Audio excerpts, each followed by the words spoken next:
One Saturday morning in October of 2023, a man named Walter Briggs paid $50 for a locked metal chest that nobody wanted. He did not haggle. He did not ask questions.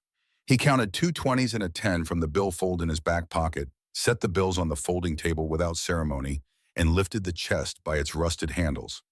The chest was heavier than he expected. His knees were 87 years old, and they said so plainly. He set the chest down once on the cracked concrete of the driveway, caught his breath, and kept going. The man running the yard sale watched him from a folding chair near the garage door. His name was Clayton Voss. He was 44 years old, wearing clean khakis and a quarter-zip fleece, and he had the particular expression of a man who has already decided the weekend is a waste of his time. When Walter reached his truck and began working the chest up over the tailgate, Clayton said something across the driveway. He said it loudly enough for his wife to hear it, and for the couple browsing the card table full of old kitchen appliances by the garage, and for the teenage daughter sitting on the front steps looking at her phone. He said that the old man had just paid $50 for a rusted military box with a padlock no one had a key to, and that whatever was inside was probably just greasy rags and maybe a dead mouse, and that he hoped the old man had not driven too far. A woman near the card table laughed, the short, polite kind of laugh that fills space without meaning anything. Someone else looked up and looked away.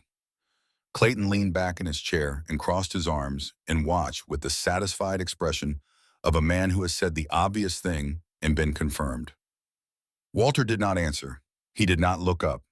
He got the tailgate closed, got himself behind the wheel, and pulled out of the driveway without hurry. He drove the 42 miles home in silence. The truck was a 2009 Ford F-150 with 187,000 miles on it and a crack in the dashboard above the glove box that Walter had been meaning to fix for 3 years.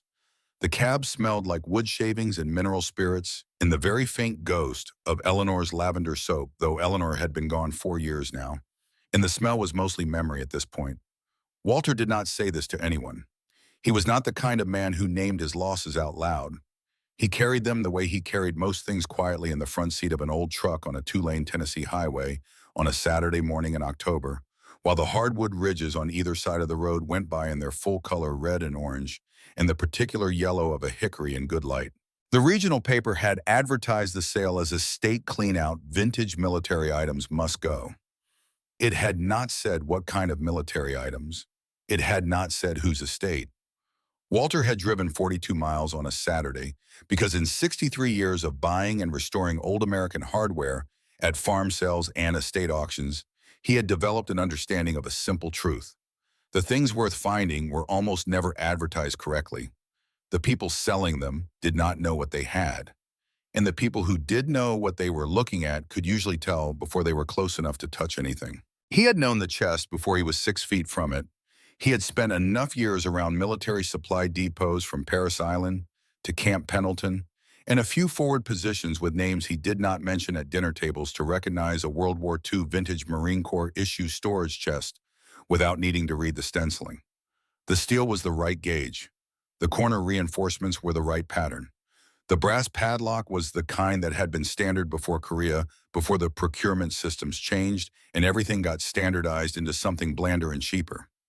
That chest was at least 70 years old, probably more. He had kept his voice even when he asked about it. Clayton had said 50 as is no key, no idea what is in it. Walter had taken out his billfold. You did not show your hand in front of a man like Clayton Voss. You kept your face neutral and your voice level, and you paid what was asked, and you did not give anyone a reason to reconsider the transaction. Walter had learned this in his 30s, and it had served him well for 50 years. His workshop occupied the old tobacco barn behind the house, a space he had been converting and improving for the better part of 2 decades. The floors were pine planks, sanded and sealed. The walls were insulated and sided with rough-cut cedar. 8 fluorescent fixtures ran down the center beam, wired by Walter himself in 1998, and the light they produced was flat and even and showed everything without mercy, which was exactly what you needed when you were working with old metal and older wood. The pegboard on the east wall held hand tools organized by type and approximate period of manufacture, a system that made sense to Walter and to no one who had ever tried to help him find something. The workshop smelled like linseed oil and iron filings and the good dry mustiness of old wood that has been kept warm and sheltered for a long time. Walter carried the chest in from the truck, one resting step at a time, and set it on the main workbench under the biggest shop light. He pulled a stool over and sat for a moment to let his knees recover. Then he leaned forward with his elbows on the bench and looked at the chest properly. The stenciled lettering on the lid had faded almost to nothing. Under the shop light tilting his head until the angle was right, he could make out a service number. And below the service number, in block letters that had gone to shadows but were still legible to a man who was looking for them, a name: H. Fenwick. Walter went to the pegboard and took down his hacksaw. He sat back on the stool and went to work on the padlock shackle. The steel was hardened and it did not want to be cut, but Walter was patient. He used long, even strokes the way his father had taught him, letting the blade do the work without forcing it, and he counted the strokes the way he always counted when he was working through something that required patience. At 134 strokes, the shackle parted. He caught the lock in his palm and held it there, feeling the weight of it. Then he set it on the corner of the bench with care. He lifted the lid. The smell came up at him before he could see anything.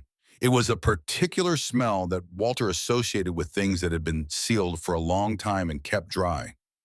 Gun oil and cosmoline and the specific dusty dryness of folded cloth that has not seen air in decades. He had smelled it before in attic trunks and old footlockers, and once in a storage unit in Memphis where a man was liquidating his father's belongings and had no idea what most of it was worth.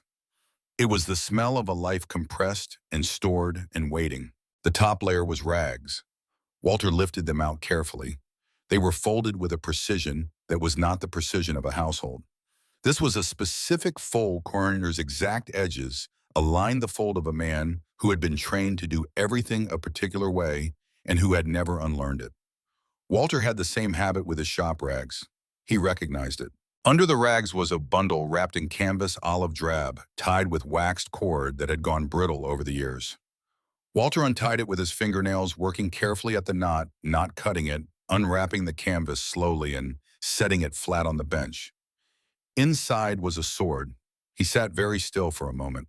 It was a Japanese officer's sword, a Type 98, the standard field pattern of the Imperial Japanese Army in the Pacific. The scabbard was covered in field cloth rather than lacquered wood, which meant this was not a parade piece. This was a working officer's sword, the kind a man carried into actual combat. The hilt wrap was dark leather, dried and cracked along some of the edges, but fundamentally intact. Walter drew the blade 2 inches from the scabbard, just enough to see the steel. The metal was clean, not polished, but clean. Someone had put oil on it before sealing this chest, and the oil had done its job across however many decades had passed since then.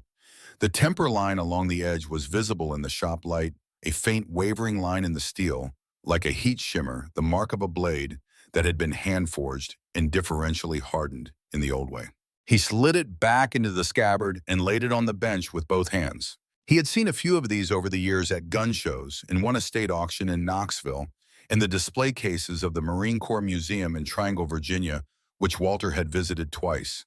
He knew enough to understand that this was not a stamped production blade, the kind turned out in volume when Japan was running short of everything in the last years of the war.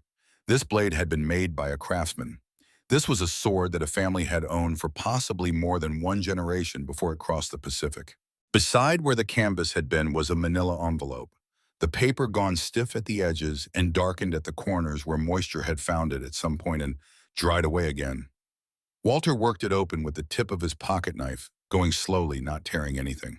Inside was a single document on heavy paper, typed in Japanese characters in vertical columns on the right side, and below them, an English translation typed on a military typewriter. The stamp in the upper right corner was Marine Corps issue red ink that had faded to rust.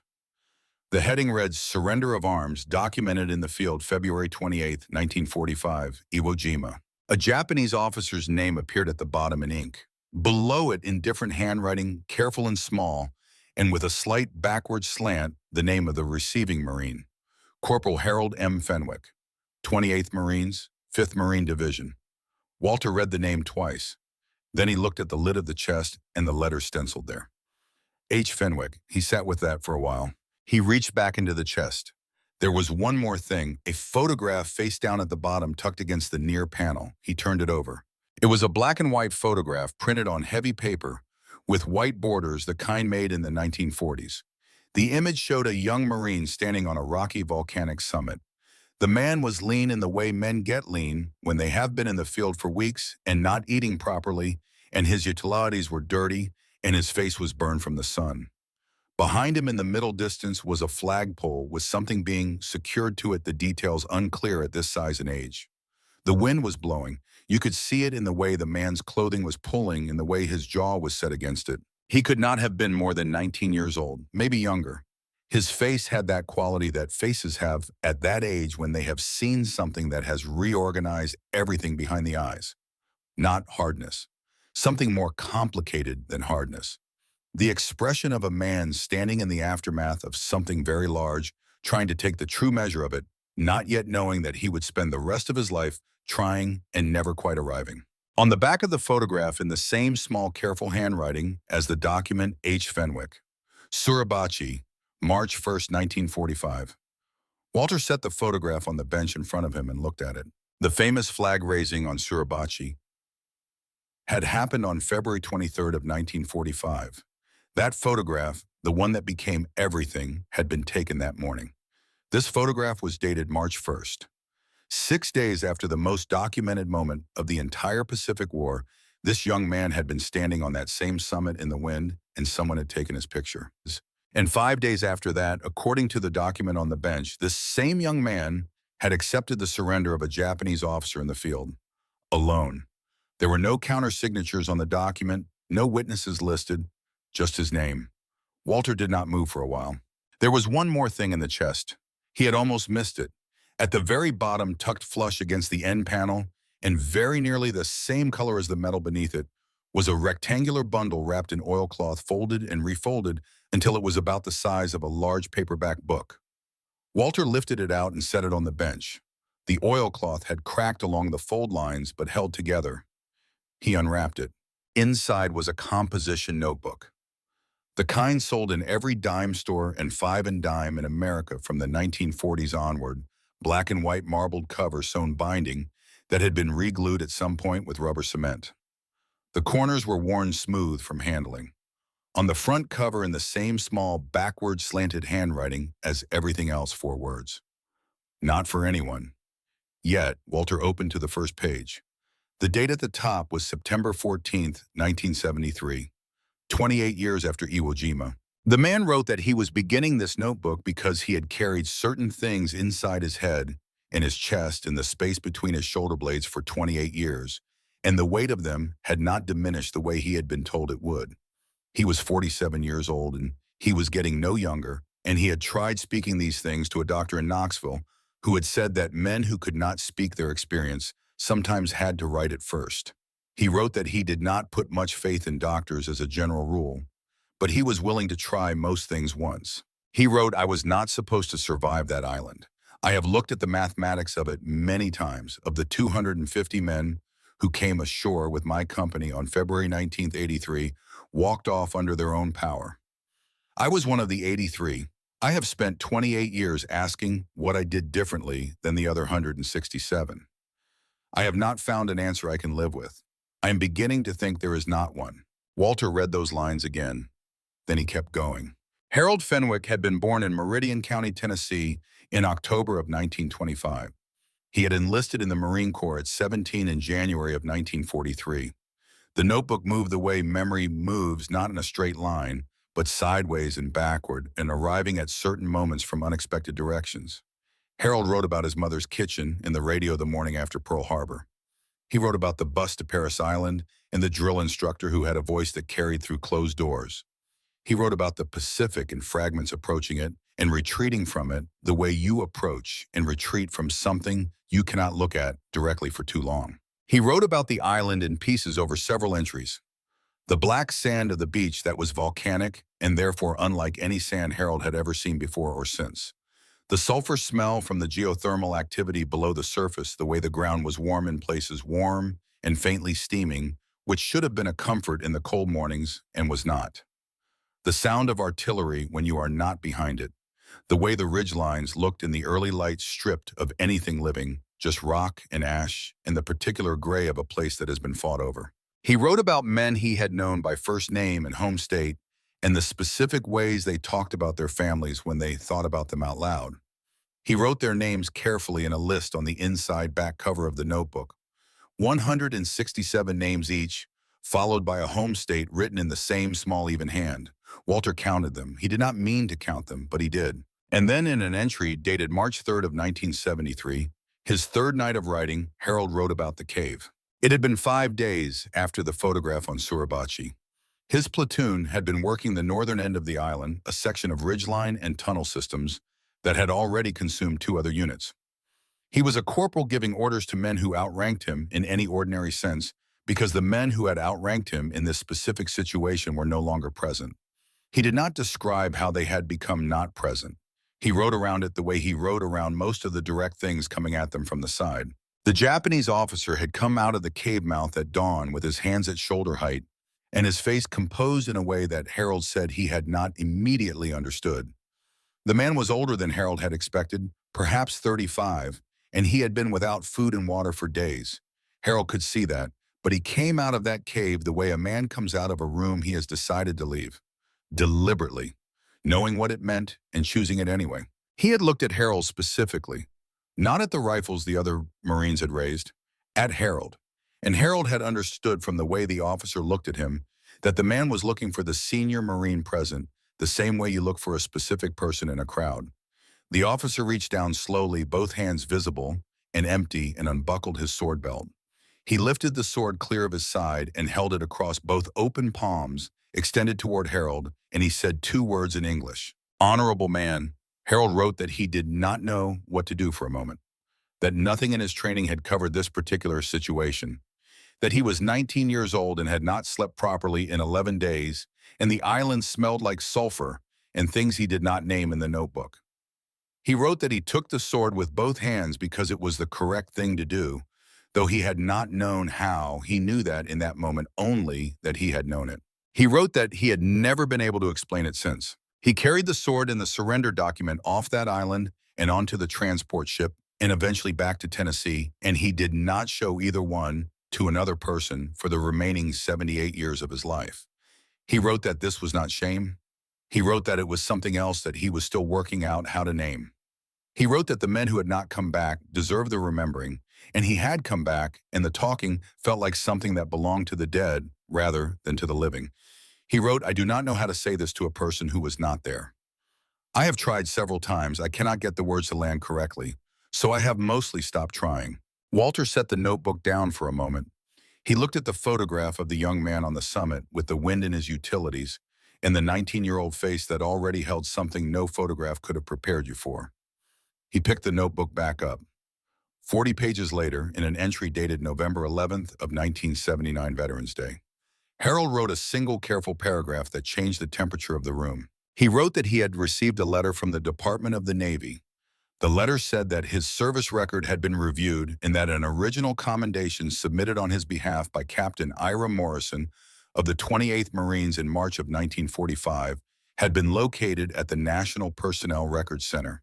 The commendation had recommended Harold M. Fenwick for the Medal of Honor for actions taken on Hill 362B on February 27, 1945, specifically for remaining in an exposed position under direct fire to recover a wounded Marine after his unit had been ordered to fall back. Captain Morrison had been killed on April 3, 1945, 9 days after submitting the commendation before the paperwork had cleared the necessary channels. The letter said that the commendation had been located and that processing it would require Harold's formal participation in a review and that someone from the awards division would be in contact. Harold wrote, I did not reply to the letter. He wrote, I want to be clear about my reasoning in case anyone ever reads this. It is not stubbornness. It is arithmetic. He wrote, 167 men from my company did not come back from that island. Some of them did things on that island that no one wrote a commendation for because there was no one left to write it. They did not come home to their families. They did not spend 34 years walking their own land and watching their children grow and their grandchildren learn to run. I have done those things. I have been grateful for every single day of them. The question of whether I deserved a particular recognition for what I did on one morning in February of 1945, it is not a question I am in a position to answer. The men who would have done the same thing and did not survive to be asked about it deserve that recognition more than I do. That is not modesty. That is just the plain truth of the situation as I understand it. One more line below that, the last line on the page, he wrote, "I am not a man who collected honors. I am a man who came home. That has always been enough for me." Walter closed the notebook and set it on the bench. He sat in his workshop in the particular silence of a Tennessee October night at 4 in the morning with Harold Fenwick's sword in front of him, in Harold Fenwick's photograph, in Harold Fenwick's surrender document, in Harold Fenwick's notebook, and he tried to hold all of it at once, which was not possible. You could not hold all of it at once. You could only hold one piece at a time and let the rest of it sit there. Outside through the barn wall, whippoorwill was calling from the tree line. The same four notes, patient and persistent. The way those birds call through the whole of a dark night, as though repetition itself is a form of faith. Walter was not a man who cried easily or often.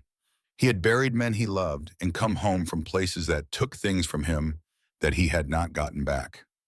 He had sat beside his wife in a hospital room in Knoxville for 11 days in the fall of 2019, and then driven home alone in the dark. He knew what grief felt like, and he knew what he could carry and what he had to set down. But there was something about the four words on the cover of that notebook that pressed on something in him in a way that was specific and hard, not for anyone. Yet, Harold Fenwick had written 200 pages of his interior life into a composition notebook over the course of 50 years, and he had wrapped it in oilcloth and put it at the bottom of a locked chest, and the word on the cover was yet. Not never. Yet. He had been waiting in his quiet and private way for the right person. He had not known who that person would be or how they would arrive. He had only known that he was not ready to destroy it, and so he had kept it sealed against the day when it would be needed. Walter sat with that for a long time. Then he looked at the lid of the chest and the stenciled letters there, and he looked at the photograph of the 19-year-old on the summit, and he thought about how close this had all come to going differently. A different advertisement in the paper. A different Saturday. A man who stopped at $50 and kept walking. A landfill in Meridian County, Tennessee. He picked up his phone. It was 4:22 in the morning.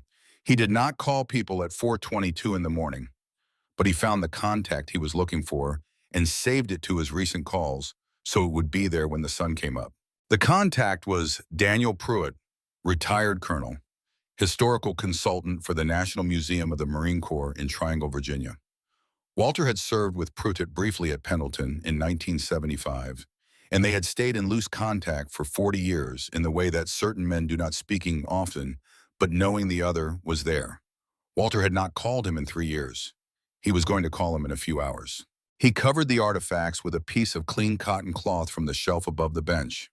He tucked the notebook back into its oilcloth wrapping. He turned off the shop light. He crossed the yard to the house in the cold dark, with the whippoorwill still going in the trees, unchanged four notes, patient as it had always been.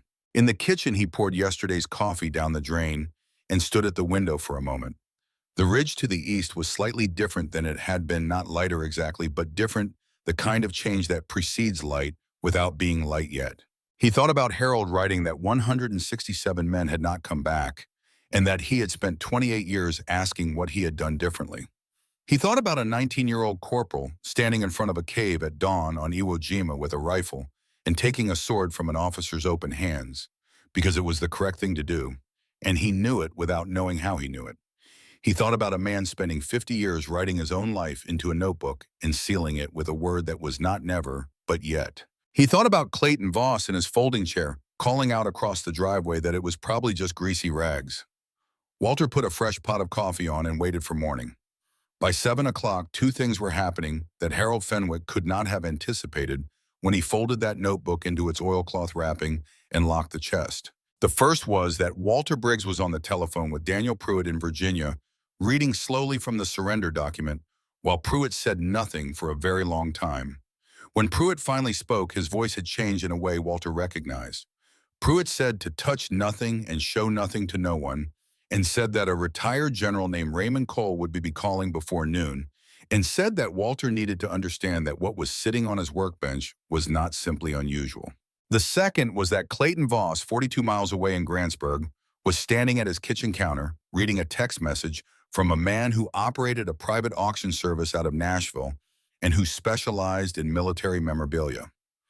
The message said that a client had contacted him about a military chest sold at an estate sale in Grantsburg the previous day, and that certain items of this nature could bring very significant figures at private auction, and that Clayton might want to consider whether the transaction had been fully completed in a legally airtight manner, and that he would be happy to discuss the matter at Clayton's convenience. Clayton read the message a second time. He set down his coffee cup. He picked it up again. He thought about the 87-year-old man in the old truck who had not answered him when he had called out across the driveway. He sat down at the kitchen table and opened his laptop and typed the words "estate sale, Tennessee legal rights buyer-seller" into the search bar, and he began to read. General Raymond Cole arrived at Walter's property on Monday morning, 41 hours after Walter had first opened the chest. He had driven through the night. A silver Buick, older but clean, parked on the gravel beside Walter's truck, with the precision of a man who had spent a lifetime putting things exactly where they were supposed to go. He was 81 years old and 6 feet 2 inches tall, and he moved with the deliberate economy of a large man whose joints had started making their opinions known, but who had decided not to let that become anyone else's problem. He wore civilian clothes, dark slacks, and a gray sweater, and there were 8 hours of Virginia highway still in his eyes, but his bearing was the bearing of a man who had decided the drive was not a hardship and would not be discussed as one. Walter met him in the yard. They shook hands. Cole had a handshake that communicated a specific thing, not aggression, not performance, just the simple information that the hand doing the shaking had worked for a long time and intended to keep working. They had spoken twice on the telephone in the past day and a half, so introductions were not necessary. Cole looked at the barn workshop and then at Walter and said only that he appreciated the drive being straight. Walter said the coffee was on. They went to the workshop. Cole stood at the bench for a long time without speaking. He examined the sword without touching it for several minutes, then lifted it with both hands, the way Walter had, drawing the blade an inch from the scabbard and tilting it under the shop light. He examined the surrender document through the reading glasses he pulled from his breast pocket. He held the photograph of the young man on Suribachi and looked at it the way a man looks at the face of someone he has been trying to locate for a long time and has not been sure he would find. He set the photograph down. Then Walter handed him the notebook. Cole read standing up for the first 20 minutes. Then he pulled the second stool from under the bench and sat, and he read for another hour and 40 minutes without looking up, except to occasionally turn to a previous page and read something again. Walter worked at the other end of the bench on a hand plane he had been restoring for 2 weeks, the kind of slow, detailed work that can be done while the mind is doing something else entirely. The single bulb above the far end of the bench threw its light down the length of the wood. Outside, a cold front had moved through overnight, and the morning was clear and still.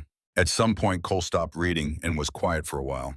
Then he said that he had given Harold Fenwick's eulogy 6 months earlier in a church in Grantsburg that held about 90 people and had been filled. He said Harold had not asked him to do it. Harold's daughter had asked him, and he had said yes because he had known Harold for 22 years through the County Veterans Organization, and because Harold was the kind of man for whom the correct response to being asked a thing was to say yes and then do it properly. He said he had stood at the front of that church and spoken for 15 minutes about a man who had never in 22 years of knowing Cole said more than 3 sentences in a row about his own service. Cole had known Harold was at Iwo Jima. He had known about the Bronze Star. He had not known about the sword. He had not known about the photograph.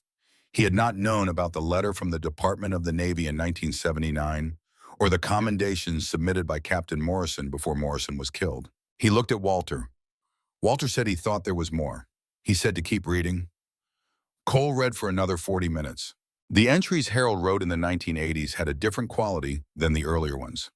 The first years of the notebook, the 1970s entries, had the feeling of a man clearing ground, working through the surface material to get to what was underneath. By the early 1980s, Harold was writing about the cave with more specificity, circling back to it every few entries, adding detail that the earlier entries had withheld. He wrote about the particular quality of the light inside the cave entrance at dawn. He wrote about the sound the officer's sword belt made when it was unbuckled. He wrote about the weight of the sword when it was placed across his own palms, which he had not described in the earlier entry, and which he described now as being unexpectedly light. He wrote, "I have thought about this moment many times over the years, and I have come to understand something about it that I could not have understood at 19.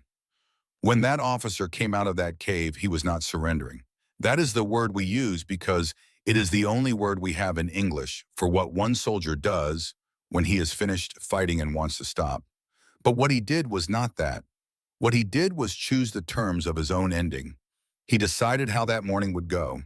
He walked out under his own power, and he stood straight, and he gave me his sword with both hands in the old way, because that is how a man of honor gives up something of value, and he looked me in the eye the whole time.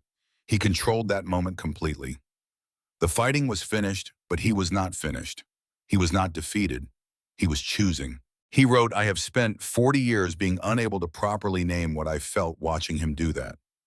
I think I can name it now. I felt that I was watching someone demonstrate what dignity costs. It costs everything, and it costs it voluntarily, and you do not get it back." He wrote, "I shook his hand. My men did not expect that. I did not plan to do it. But I reached out my hand, and he looked at it for a moment, and then he shook it, and that was the last thing that happened before the situation became a formal military matter handled by people with the correct authority and the appropriate paperwork.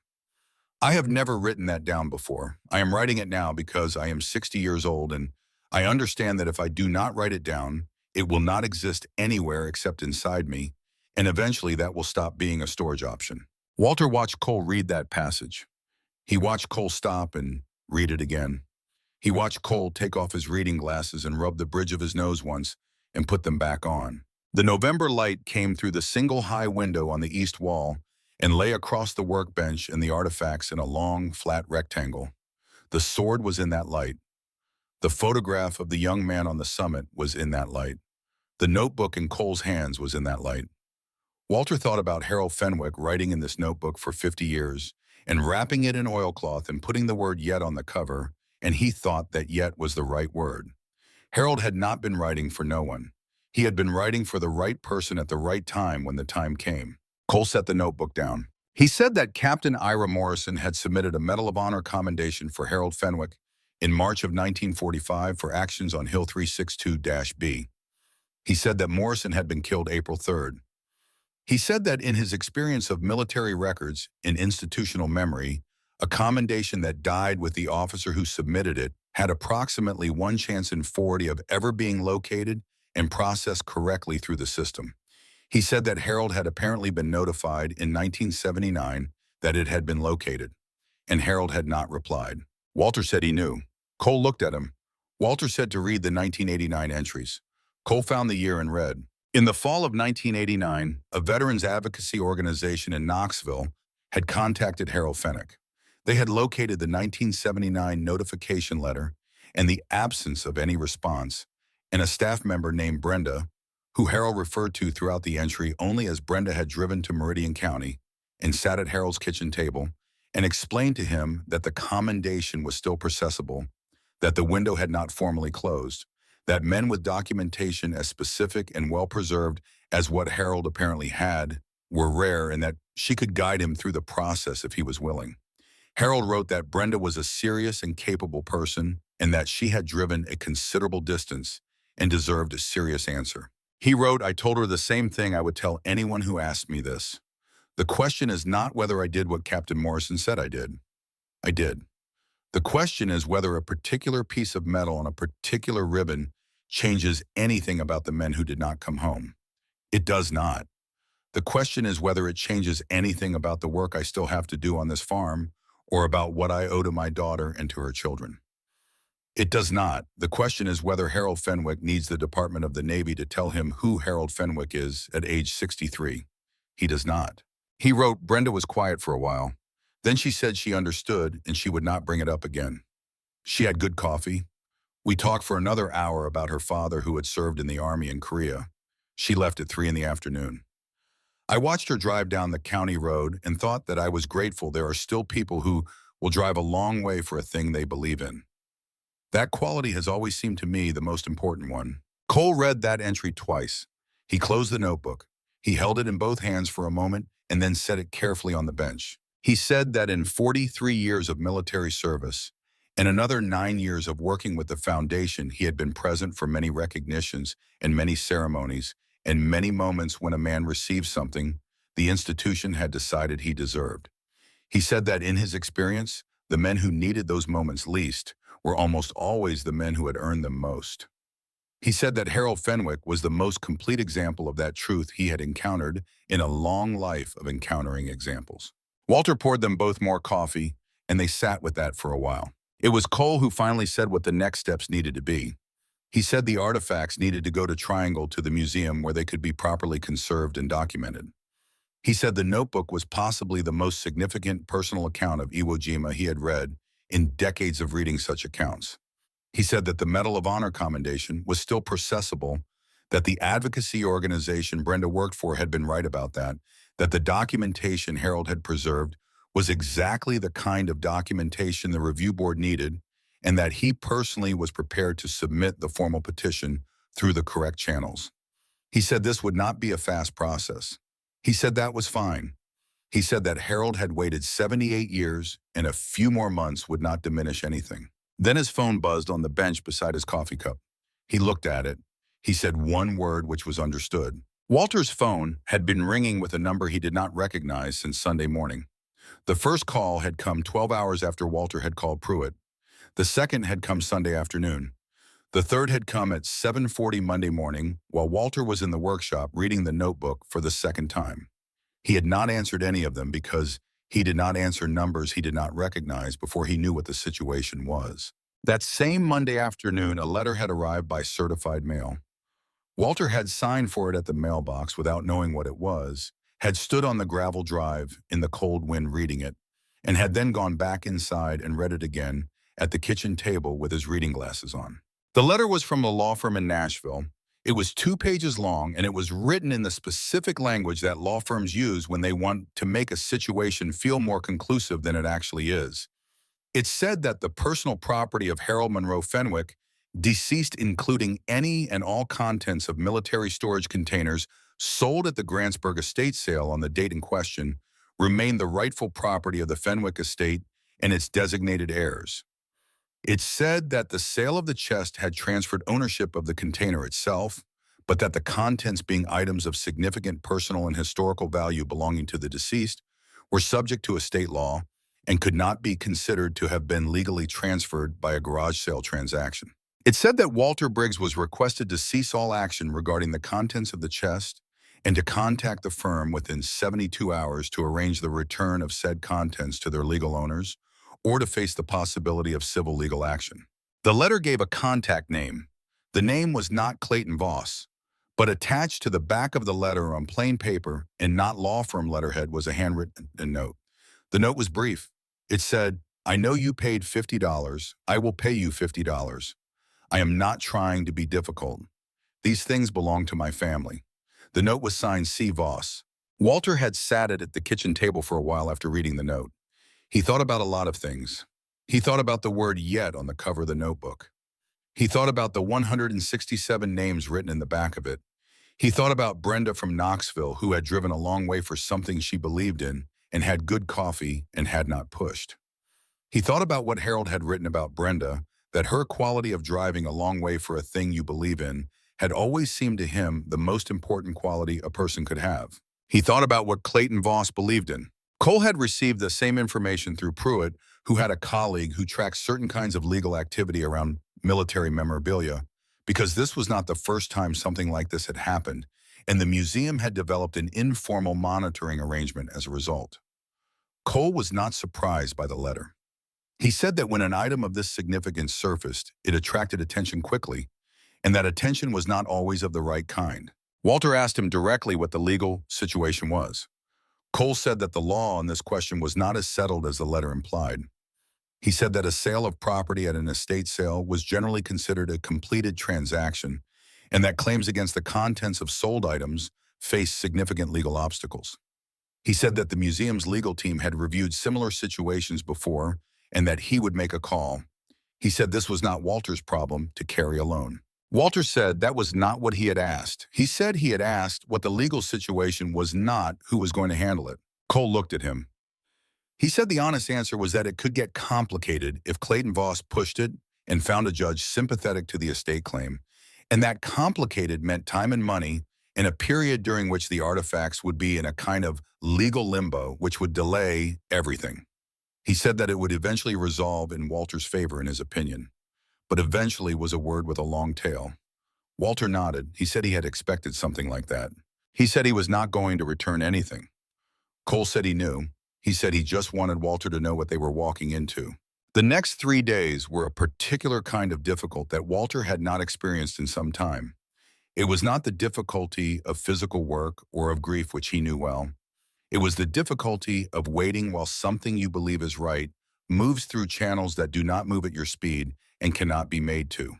He spent the time in the workshop with the hand plane and 2 other projects that had been sitting unfinished, and he read portions of the notebook in the evenings, not the Iwo Jima sections, but the later entries, the ones from the 1990s and early 2000s, when Harold was an older man writing about his farm and his daughter and his grandchildren, with the same careful attention he had brought to everything else. Harold wrote about weather and soil and the specific quality of light on his land at different times of year, with the precision of a man who had looked at the same ground for 6 decades and had not stopped seeing it. He wrote about a granddaughter named Laurel, who had at age 7 asked him why he had a locked chest in the back of his closet, and who he had told it was just old things that were not interesting. He wrote, "I almost told her. She has good eyes, that child. She would have listened properly. But I was not ready." He wrote, "I am not sure what I am waiting for. I only know I am still waiting." He wrote in the last entry dated April 9th of 2023, 6 months before he died, "I have been thinking about the chest. I am 97 years old, and I am going to run out of time to think about it eventually. I have told no one except these pages. My daughter would understand, I think. But she has enough to carry, and I have never wanted to add weight to someone who is already managing well. I put the notebook back in the chest this morning, and I closed the lid. The word I wrote on the cover was true when I wrote it. I have been waiting for someone who would know what to do with all of this and do it right, and I have not yet found them, but I believe they will come. I have always believed they would come. I am choosing to keep believing it." Walter read that entry on a Thursday evening sitting in the kitchen with the notebook on the table under the lamp. He read it once, he sat for a while, then he read it again. He thought about a Saturday morning in October and a folding table and a man in a quarter-zip fleece drinking coffee in a folding chair and $50 in a billfold and 42 miles of Tennessee highway, and the specific moment when a locked chest in the corner of a garage, half hidden behind a stack of paperbacks, stopped being an object and started being a responsibility. He closed the notebook and put it in the oilcloth and set it on the kitchen table where he could see it. On the 4th day, Clayton Voss drove to Meridian County. He came on a Thursday morning. Walter heard the car on the gravel from the workshop and came out to the yard. Clayton looked the same as he had at the yard sale, same general quality of presentation, clean and arranged, except that he had the expression now of a man who has spent several days thinking about something and has not arrived at the conclusion he wanted. He stood by his car and looked at Walter. Walter stood in the yard and looked back. Clayton said he had driven 42 miles. Walter said he knew. He said it was the same 42 miles. A beat of silence. Clayton said he would like to see what was in the chest. Walter looked at him for a long moment. Then he said to come to the workshop. He did not do it because the lawyer's letter required him to, or because he was uncertain about his own position. He did it because he thought about what Harold had written in that last entry about believing the right person would come and choosing to keep believing it, and he thought that the right person did not always arrive knowing they were the right person. Sometimes they arrived not knowing what they were walking toward. Sometimes that was exactly the beginning of the thing. They went into the workshop.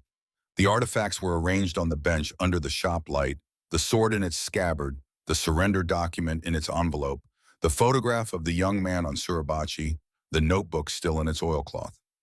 Clayton stood at the bench and looked. Walter told him the name on the chest. He said H. Fenwick and pointed to the stenciling on the lid. Clayton looked at the lid. He said he knew his great-grandfather had been in the war. He said he had not known any specifics. He said Harold had died when Clayton was in his late 30s, had lived very nearly 98 years old, and that in all those years, Clayton had not known enough to ask the right questions. Walter pointed to the photograph. He said that was Harold Fenwick. He said that photograph was taken on top of Mount Suribachi on March 1st, 1945, 6 days after the flag raising. He said the flag raising was the most photographed moment of the Pacific War, and Harold had been on that summit when it happened, and that the photograph in front of them showed Harold standing in the place where it had happened, and that Harold had never mentioned this to anyone in his family for the rest of his 78 years of remaining life. Clayton looked at the photograph for a long time. Walter picked up the surrender document and held it so Clayton could read the typed translation without touching it.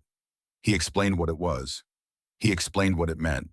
He said that the Japanese officer's name at the bottom was the officer who had walked out of a cave on the northern end of Iwo Jima at dawn on February 28th with his hands at shoulder height, and that the name below it was the 19-year-old corporal who had received the surrender and accepted the sword. He said that Harold had been alone in that situation, which meant every man above him in the chain of command in that specific context was dead or wounded, and that he had done what he did with no training for it and no guidance and no one to tell him what the correct thing was. He said Harold had known the correct thing anyway. Clayton looked at the sword. Walter told him about the notebook. He did not hand it over. He said that Harold had kept a personal record of his life and his interior experience for 50 years, and that it was an extraordinary document, and that it had changed what Walter understood about who Harold Fenwick was. He said that in the notebook there was a record of a Medal of Honor commendation submitted on Harold's behalf by his commanding officer in 1945, and that the officer had been killed before the paperwork cleared, and that Harold had been notified in 1979 that the commendation had been located and that Harold had not replied. Clayton said nothing.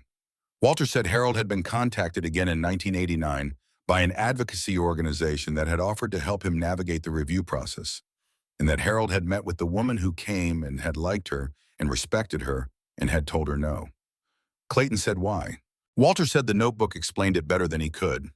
He said the short version was that Harold did not believe the recognition belonged to him. He believed it belonged to the men who had not come back. He did not think anything the government could do for Harold Fenwick 50 years after the fact would change what those men had given, and so he had declined to be the one who received it. The workshop was quiet for a while after that. The light hummed in the fixtures overhead. Outside, the wind had picked up, and something near the barn roof made a small sound against the siding. Clayton looked at the photograph again. He looked at it for a long time. He said the law firm was his idea. He said he had thought it was straightforward that these were family items that should be with the family. He said that when he had heard from the auction contact in Nashville that certain items of this kind could bring significant figures at private sale, he had thought about the second mortgage on the house and about a number of other things he did not name specifically, and he had made a phone call that he had thought was a practical decision. He stopped. He looked at the photograph. He said he had not known what was in the chest. Walter said that was clear. Clayton said he did not know what to do now. Walter said he understood that. He said it was a reasonable place to be, not knowing what to do. He said he did not need Clayton to make any decisions today. He said he just needed Clayton to understand what he was looking at. He said this belongs somewhere it can be seen. He said not to him, and not to a private collector in Nashville, and not in a box in a closet in Grantsburg for another 50 years. He said there are school children who will walk past this and read the name Harold Monroe Fenwick and understand something about what this country asked of certain people and what those people gave. He said that is what Harold deserved. He said he believed Harold had always known it and had not been able to give it to himself because that was not the kind of man Harold was. He said Harold had been waiting for someone to do it for him. Clayton looked at the photograph for a long time. Then he picked up his car keys from the bench where he had set them, and he said he needed to think. He said he would call off the law firm. He said he needed a few days. Walter said that was fine. He said a few days was fine. Clayton walked out of the workshop and across the yard to his car. He sat in it for a moment before starting it. Through the workshop window, Walter could see him sitting there, not moving, looking at something that was not the windshield. Then the engine started, and the car went down the gravel drive and onto the county road and was gone. Walter stood at the workbench in the flat light of the shop lamp and looked at the photograph of the 19-year-old on the summit with the wind in his utilities and the face that held something no training and no age could have fully prepared a man for. He covered the artifacts carefully corners, even edges straight. He turned off the shop light. He crossed the yard to the house in the cold afternoon, with the wind coming off the ridge and the light already going thin in the west, the way it goes in November, when the days are short and the dark comes earlier than you want it to. He went inside and called General Cole.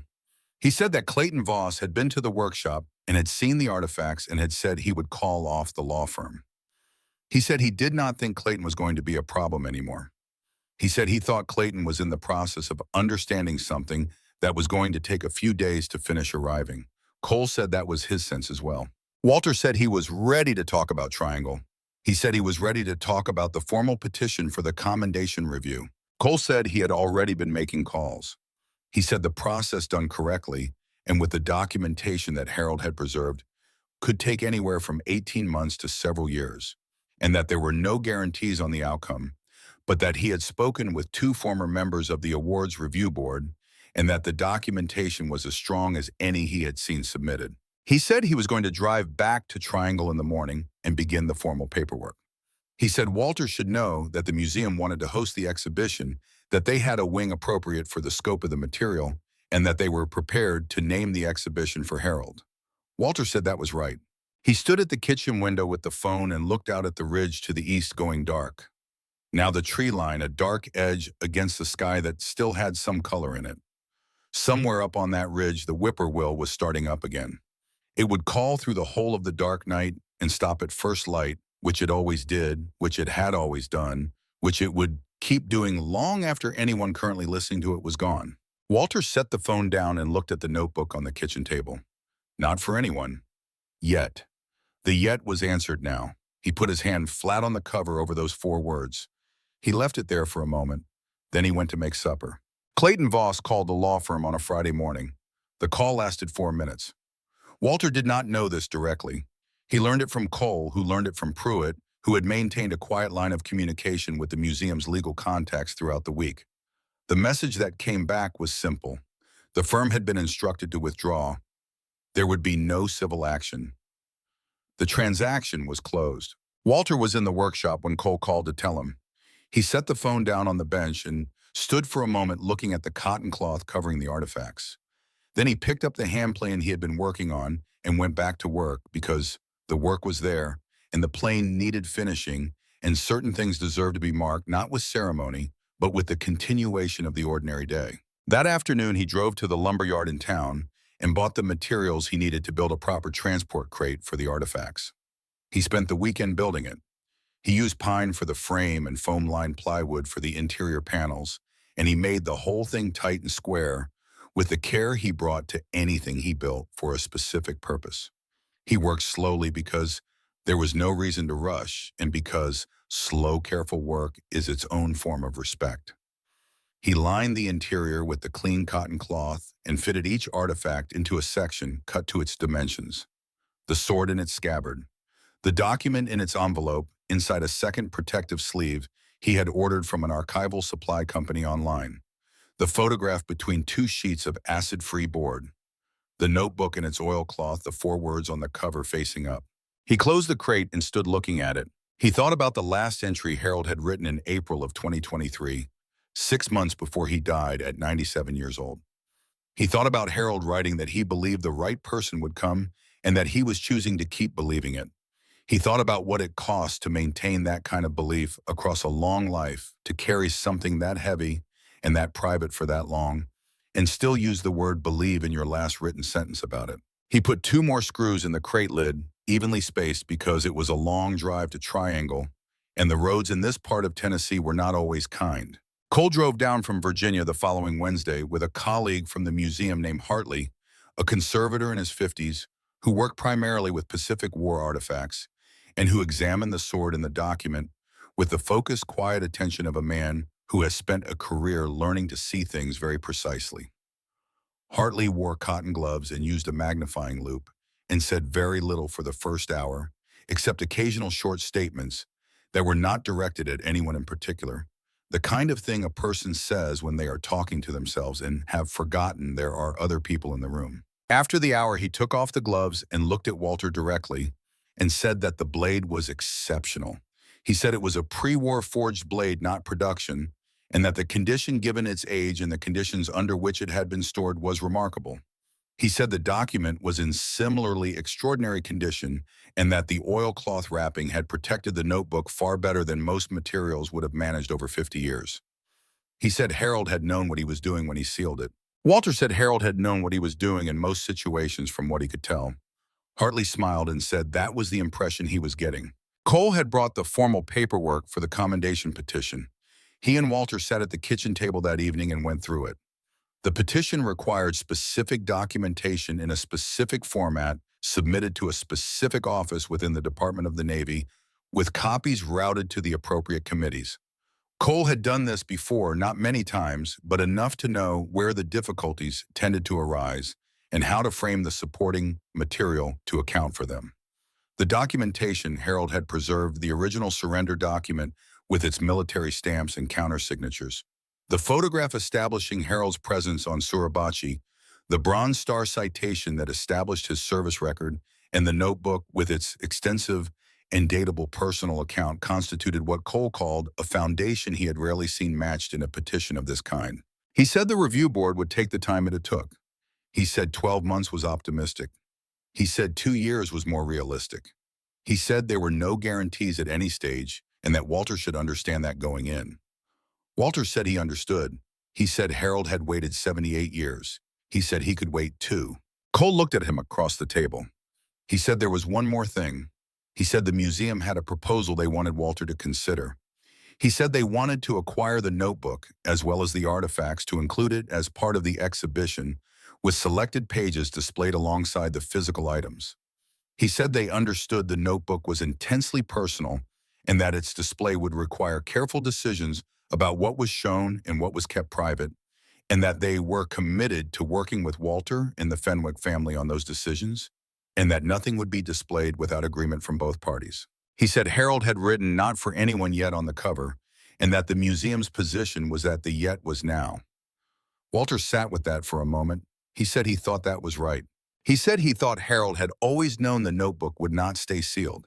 He said a man who truly wanted something to disappear did not wrap it in oilcloth and write yet on the cover. He wrote never. He buried it or burned it. Harold had done neither. Harold had kept it sealed and waited for the right time the same way he had kept the sword in the document, not out of secrecy, but out of a specific kind of faith that the right context would eventually exist. Cole said he agreed. Walter said he wanted one condition. He said he wanted the list of names to be included. He said Harold had written 167 names in the back of the notebook, each followed by a home state, the names of the men from his company who had not come back from Iwo Jima. He said he wanted those names displayed in full somewhere in the exhibition. He said he did not care how it was done on the wall or in a case or in a separate printed document, but he wanted everyone who walked through that exhibition to have the opportunity to read those 167 names. Cole said that could be done. Walter said then they had an agreement. They drove the crate to Triangle in Cole's car the following Friday, Walter in the passenger seat with the crate secured in the back. The drive took just over 8 hours with one stop for gas and coffee in the gray flat stretch of Virginia in the early afternoon. Walter slept for a portion of it, which was unusual for him in a moving car, but he was 87 years old and the past 2 weeks had been the kind of weeks that take something out of you, regardless of your age. And when Cole said to sleep, Walter did not argue. He woke when they crossed into the county where the museum was and recognized the landscape which he had seen twice before over the years. The museum sat back from the road behind a long approach that gave you time to understand you were arriving somewhere, which was the correct architectural decision for that particular purpose. Hartley and 2 other conservators met them in a receiving bay that was temperature and humidity controlled and lit with the particular flat light that conservation work requires. They transferred the artifacts from the crate with the same careful, quiet focus that Hartley had brought to the workshop in Tennessee, logging each item with photographs and documentation before it moved to the next stage of the process. Walter watched from a chair by the wall.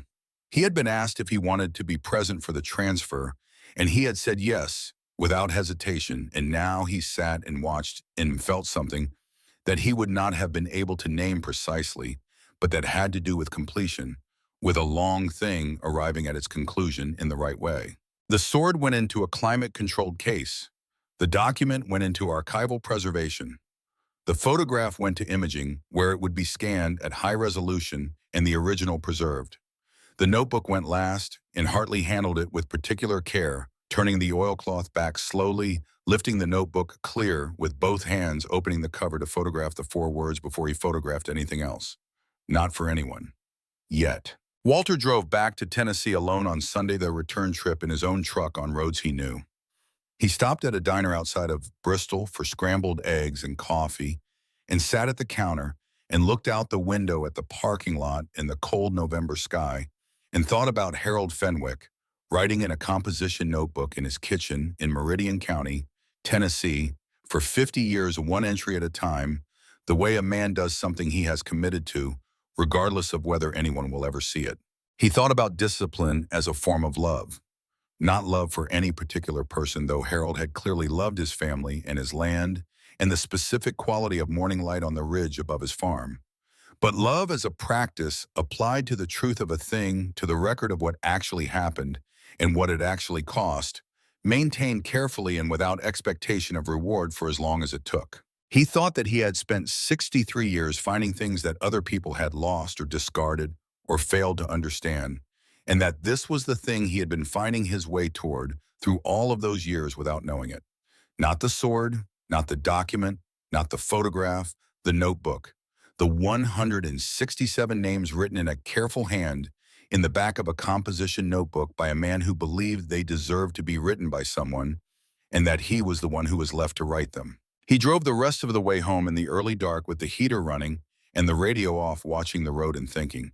It was April before Clayton came back. Walter had not expected him and had not been waiting for him, but he was not surprised when the car appeared on the gravel on a Saturday morning in the pale flat light of an early Tennessee spring. Clayton got out with a boy beside him, 10 years old, wearing a coat that was slightly too large for him, in the way boys' coats tend to be when parents are buying for the year ahead. The boy had dark hair and a serious face, and he looked at the barn workshop in the yard and the ridge beyond with the direct, unfiltered attention that children bring to new places before they learn to moderate it. Clayton introduced him as Eli. Walter shook his hand. Eli shook back with a firm grip and did not look away, which Walter noted. He said it was good to meet him. Clayton said he had been thinking since November.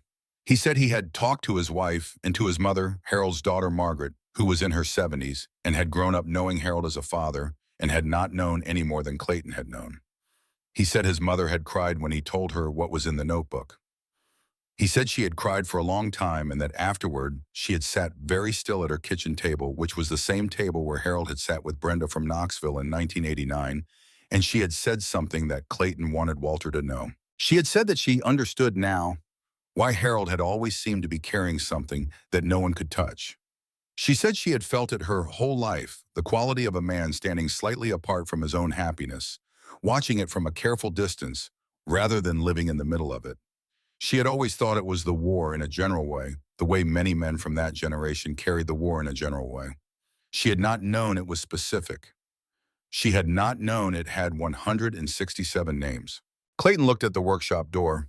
He said he was glad Walter had not given it back. Walter said he knew. He took them both into the workshop. The bench was clear now, the artifacts gone, the cotton cloth folded on the shelf above. But the photograph was there. He had made a high-resolution print from the image the museum had sent him, the scan they had made before preservation, and he had mounted it in a simple frame and set it on the workbench where the original had been. It was Harold on the summit, the wind in his utilities, 19 years old and already carrying something the rest of his life would never fully put down. Eli stood in front of the photograph for a long time. He was not a fidgety child. He stood still and looked the way Walter had stood still and looked at things his whole life, giving them the full weight of his attention. He said, "Is that him?" Walter said that was him. He said that was Harold Monroe Fenwick on top of Mount Suribachi on March 1st, 1945. He said Harold was 19 years old in that photograph. Eli looked at it. He said he looks like he is thinking about something. Walter said he thought Harold was always thinking about something. Eli said, "What do you think he was thinking about?" Walter looked at the photograph. He had looked at it many times. He thought about what Harold had written in the years after the war about the mathematics of survival, about the questions he could not answer about 167 names.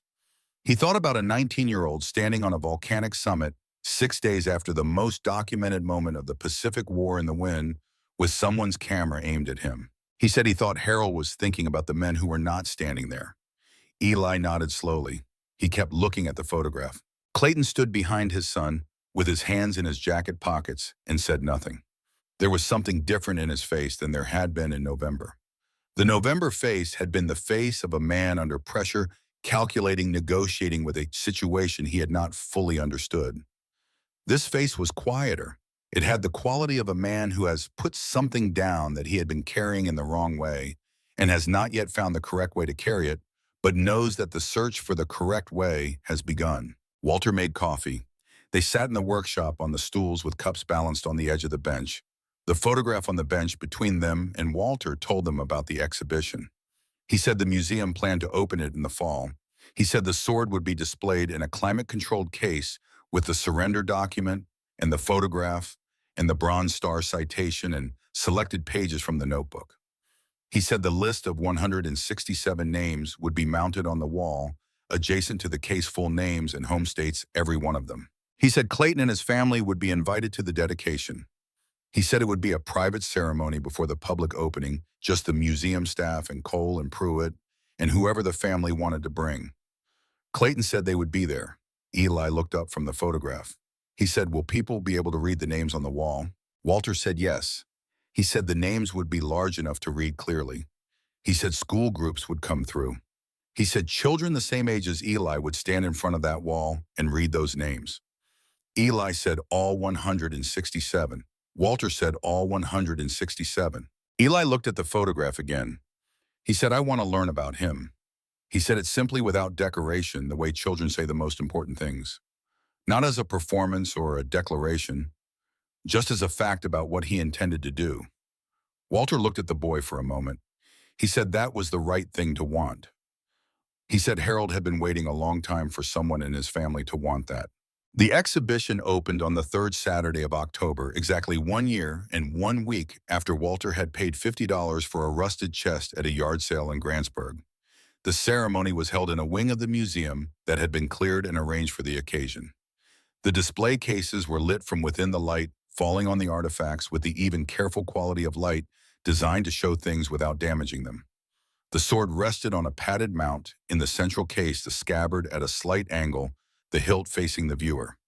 The surrender document was displayed beside it, behind museum glass, the Japanese characters and the typed English translation both legible, the two signatures at the bottom visible to anyone who came close enough to look.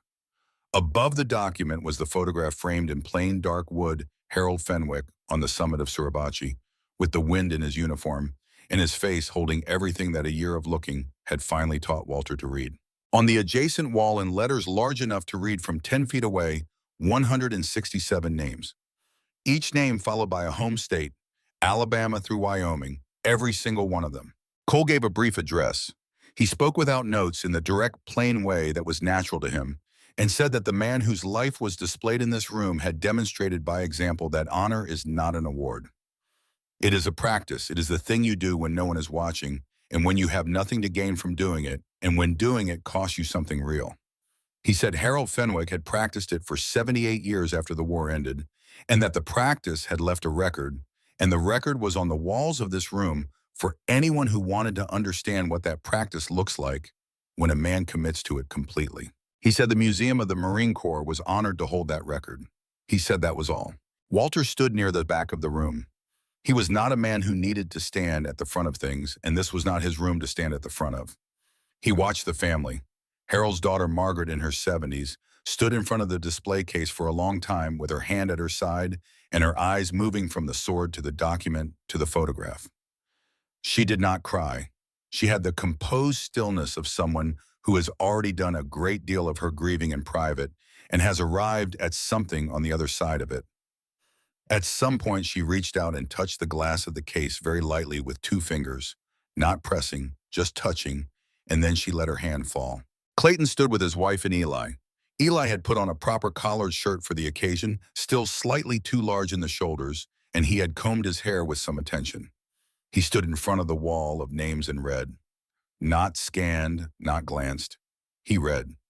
Walter watched him move along the wall from left to right, his eyes going to each name and stopping there for a moment before moving to the next one. He was at it for 20 minutes. When he reached the end of the last column, he stood still for a moment and then turned around. He found Walter across the room and looked at him directly the way he had looked at things in the workshop with his full attention. Walter nodded once. Eli nodded back. Clayton was watching his son. He had been watching him the whole time. He had the expression of a man encountering something in his child that he recognizes from himself at a much earlier age, before the years of practical decision-making had organized his instincts into something more manageable. He looked like he was remembering something. Walter had one more thing to do. He left Triangle the morning after the dedication and drove south through Virginia and into Tennessee on the same two-lane highways he had driven all his life. The hardwood ridges in their full October color, the way they had been a year ago, when he had made the trip with a locked chest in the bed of the truck and 42 miles of questions in his head. He drove without hurrying. He stopped for coffee outside of Bristol and sat at the counter and looked out the window the same as he had in November, except that now the light was different and the feeling in him was different, quieter. The specific quiet of a completed thing rather than an unresolved one. He reached Meridian County by early afternoon and drove through Grantsburg without stopping. He knew where the cemetery was. He had found it 2 months after the workshop visit, had driven past it 3 times before stopping, had walked among the stones in the November cold until he found the right one. He had come back once since then and stood for a while and driven home. He parked on the road and walked in through the iron gate. The cemetery was a county cemetery, well maintained, the grass cut and the stones upright, and the whole of it carrying the particular dignity of a place where the work of tending the dead is taken seriously by the people responsible for it. The leaves had started coming down, and some of them lay on the grass between the stones in the yellow light of a Tennessee October afternoon. Harold Monroe Fenwick, 1925 to 2023. The stone was plain granite, name and dates, and the emblem of the Marine Corps below. Nothing else, no quote, no decoration, just the name and the years and the Corps emblem, which said enough if you knew what it meant, and more than enough if you had read what Harold had written. Walter stood in front of the stone. He was 87 years old, and his knees were informing him of the walk from the gate as they informed him of most things these days, and he did not try to silence them. He had been in enough cemeteries in enough countries to know that standing in one is not a solemn performance. It is just standing, being in the same air as someone who is no longer in any air, holding the fact of them in your mind while the wind moves through the October trees and the light comes down through the leaves at an angle that is particular to this time of year. He reached into his coat pocket and took out the coin. It was a challenge coin, the kind that Marines have carried since the Second World War. This one was from his own service, a coin he had carried in the same front pocket of the same coat for 11 years, through 23 winters and counting. He set it on the top edge of the stone balanced there, the way such coins are set on the stones of Marines by other Marines in the old wordless gesture that says, "I was here and I knew what this cost, and I have not forgotten." He stood for a while. He thought about Harold writing that he had been asking for 28 years what he had done differently than the men who did not come back, and that he had not found an answer. He thought about the truth of that which was that there was no answer, not because the question was wrong, but because some things are not answerable, and the living have to find a way to carry the unanswerable alongside everything else they carry. Harold had found a way.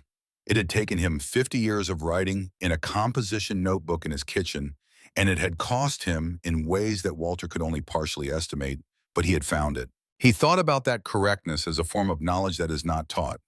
It is inherited from the people who taught you by example what honor looks like before you had a word for it.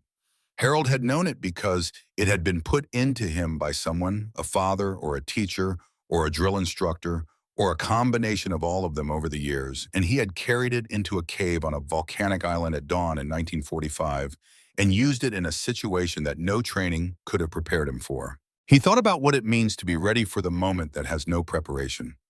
He thought about a locked chest in the corner of a garage, half hidden behind a stack of paperbacks with a service number and a name stenciled on the lid. He thought about $50. He thought about the word yet. He had paid $50 for a locked chest, and what he had found inside was not the past. The past was sealed. The past was done. What he had found inside was an argument for a particular way of living made by a man who had no interest in making arguments, who had never asked anyone to listen, and had never stopped believing that someone eventually would.